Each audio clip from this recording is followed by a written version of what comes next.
Hi, elementary friends. Thanks so much for tuning in online. It's a new month, which means a new big idea. For the next few weeks, we're going to be learning about peace. And peace is proving that you care more about each other than winning an argument. That's right. That can be so hard. But when you and I make peace wherever we go, we reflect the love of God to others. What a great thing. Yeah. And before we get to the story, though, we're going to see what it means to live loud about peace.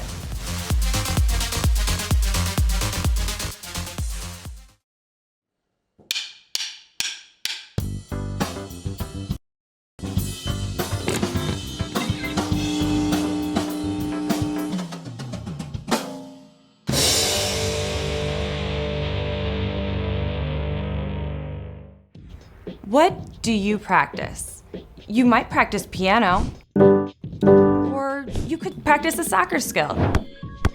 You probably practice math skills too. And pretty sure your mom expects you to practice making your bed.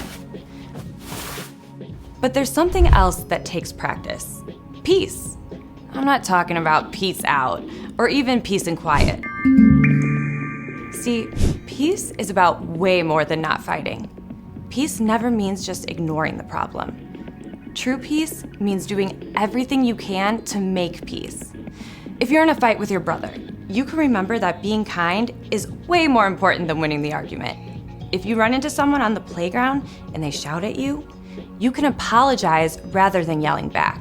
You can even be a bridge to help out two friends who are fighting. And sometimes making peace means finding a grown-up to help. The more you practice making peace, the more natural it becomes. As you take steps to prove you care more about others than winning an argument, they can see that Jesus brings peace. That's why making peace is an amazing way to worship God with your life. Because worship is about more than just singing loud. It's all about living loud.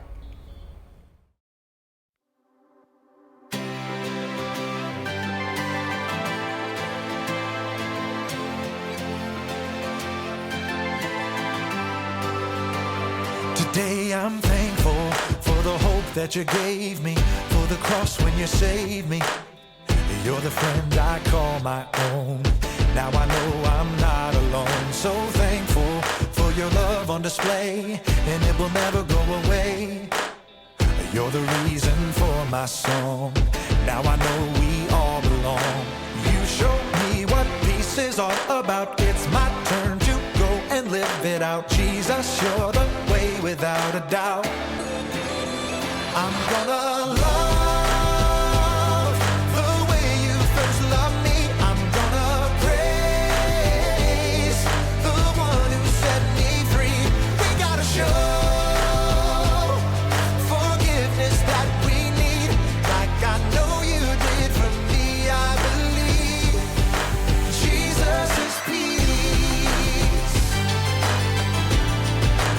Jesus is peace.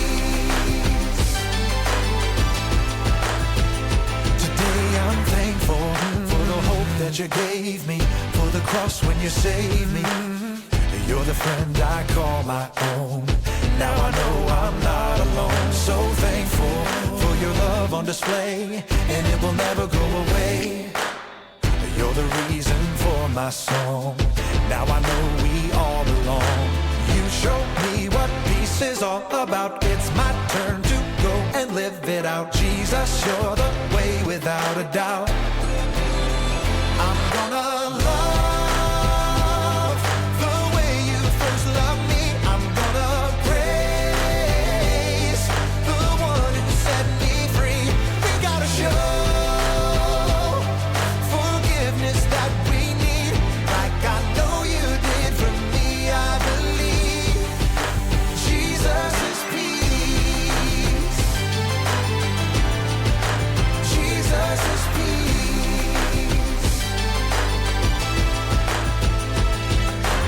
You showed me what peace is all about. It's my turn to go and live it out. Jesus, you're the way without a doubt. I'm gonna love the way you first loved me. I'm gonna praise the one who set me free. We gotta show forgiveness that we need.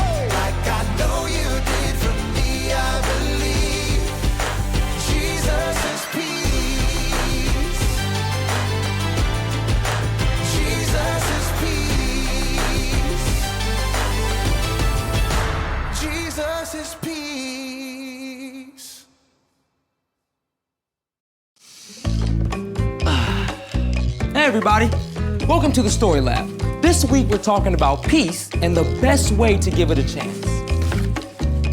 I'm ready for a piece of this pie.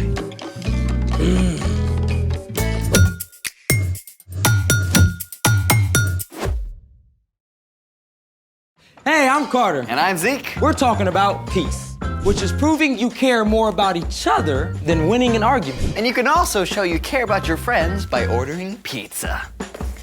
Help yourself. What is this? Anchovies. They're great. You can't put fish on pizza? They've got a nice zing. Yeah, in my intestines. Just pick them off. You can't get rid of the essence of fish all in the cheese. You're overreacting. And you are just plain wrong. Fine.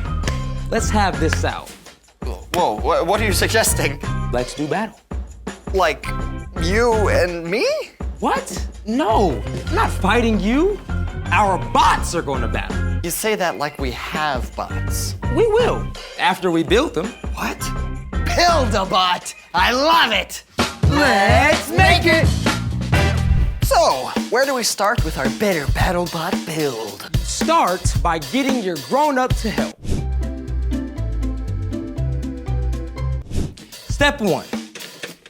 Make legs for your bot by hot gluing 3 markers on the inside of your cup. Try to get them somewhat level.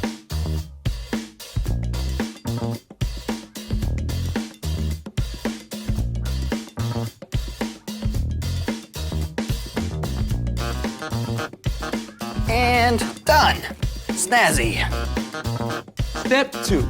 Next, attach a battery pack to your motor by wrapping the wires around these motor leads, red to red and black to black. Our power-up. Just keep on wrapping, and then once you wrap it tight, get a piece of electric tape and wrap it over the wires to close it off. And that's how you do it. Step 3. Glue the motor to the battery pack and then the battery pack to the top of the cup. They will each be slightly off-center.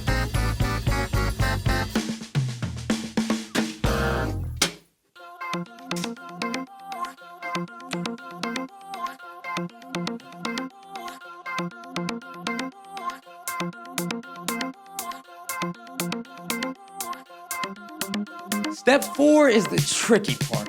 You need to make the motor side heavier so your bot is off balance, which will cause it to move more. One way is to attach a clothespin to the motor.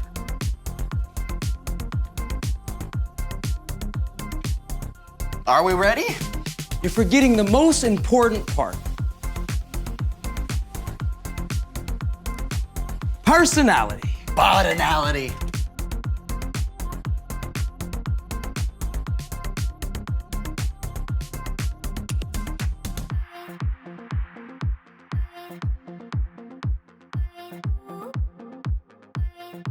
Are you ready? I'm ready. It's time for the bitter bot battle! Countdown, please. 3, 2, 1, go. Oh, they're starting, they're starting! Oh, they're dry! Get up, Oh, he's right there, he's right there, he's right there. Yeah, get behind him, get behind him. Yes, oh, he's gonna knock him down. Oh, they're freezing it. Okay, it's starting away. This is a very specific maneuver he's doing. Oh, he's caught on the edge. Come on, free yourself. He's right this there way. behind you. Come on, get your arm out. Get your arm out. Oh, he's pinned. Don't play, Toby, He's come on. pinned. Yes. Come on. Yes. No. Yes, he's on the edge. Toby, come through. Get out of there. Toby. Oh, he's taunting Listen him. to my voice, Toby. Come this way, Toby. Taunting him. Listen to me. Oh, yes, you're just come here. dancing in front of him. Come on, get out of there. Show him that You move. got this. Show him that You move, can Toby. do it. Think of your family. Whew. Well, my bot clearly won. Debatable. Speaking of which, what were we even fighting about? And speaking of fighting, it's time for... The story before the story. Today, we're in the book of Romans, a letter written by the Apostle Paul to the believers in Rome. When he was younger, Paul arrested Jesus' followers and put them in jail. But then Paul met Jesus, and everything changed. In time, Paul began to travel and teach about Jesus, starting new churches everywhere he went. Even though Paul hadn't been to Rome yet, he knew a strong group of believers had formed there. So, Paul wrote a letter to encourage the Romans and tell them he hoped to visit soon. Which is where our story starts. Take it away. Hey everyone, I'm Brian. The letter that Paul wrote to the Romans does an amazing job of sharing what it truly looks like to follow Jesus. Now, Paul hadn't even visited Rome yet, but he knew the church there included both Jewish and non-Jewish believers, and that there might be some tension between the two groups. So, Paul wrote this. If possible, live in peace with everyone. Do that as much as you can. Okay, let's be real. For now, we live in a broken world. There's not a lot of peace anywhere. On the news, Close of business yesterday. on the playground, Around 9:20 a.m. maybe even in your own Eastern family. Time. Your note is 10:75. Stop! But before we can make peace, we have to know what it is. Now, lots of people think peace is any time two people or groups are not actively fighting each other. Your father smelt of elderberries. Oh, whatever. We also use peace to mean just a moment of calm. And I bet you've heard your grown-up plead, "Can I get some peace and quiet, please?" But true peace, the kind Paul wrote about, means a lot more than just no fighting. Real peace means choosing to listen to the person or people on the other side. It means showing you care more about someone than about winning an argument with them. And Paul said that we should live in peace with everyone. You know who that leaves out? Nobody. Your goal is to live in peace with your little sister, with the kid in your class who thinks he's always right, with the coach who kept you on the sidelines nearly the whole game. That's a tall order, I know, and Paul knew it because he added this: live in peace as much as you can. Have you ever tried to make somebody else do what you want them to do? Yeah, good luck with that. You can't control what others do, but you can control you. When somebody says or does something that makes you angry, your first instinct is probably to fight back. They shove you, so you shove them. They call you a name, blah, blah, blah, so you call them a worse name, blah, blah, blah, blah. But fighting back that way, it's like feeding a fire. Have you ever watched somebody build a bonfire? The fire starts with little sticks for kindling, and if you don't add more sticks, the fire will just die out, right? But if you do add more sticks, and more sticks, and more sticks, you end up with a giant wildfire. Pushing or yelling back is like adding more fuel to a fire. The situation quickly gets worse until it gets out of control, and you both get hurt. But when you choose to control your words and actions, you show you have the true power of peace. The other person has nothing to fight back against. And eventually the fire has to die down. Now, you should never let anybody bully you, but you can choose to tell someone in charge rather than trying to take on that bully yourself. You can also make peace by taking action. If you've had a fight or a friend or family member is not paying attention to you, go to them. Ask what's wrong and then really listen. Is everything okay? Yeah. No, I don't know. You don't have to agree with them, but you can still make a way to restore the relationship. Now, not everybody will listen when you try to make peace. Some people will just stay mad, but you can still have peace inside as long as you've done everything that you can. Let's take one last look at our verse. If possible, live in peace with everyone. Do that as much as you can. After all, peace is not our idea, but God's. It's a gift that comes when we walk in step with Jesus and listen to God's Spirit. The end. So, yeah, when I argue, it kind of goes forest fire. It's way too easy to just say the first thing that pops into my head. Yeah, choosing not to fight back is tough. For reals. So, what's our part in the story? Well, peace is never easy. but it's much harder without Jesus. When you choose to follow Jesus, you can have peace with God no matter who you are or what you've done. God sends the Holy Spirit to live within you, and God's Spirit helps good things to take root in your heart. Things like peace.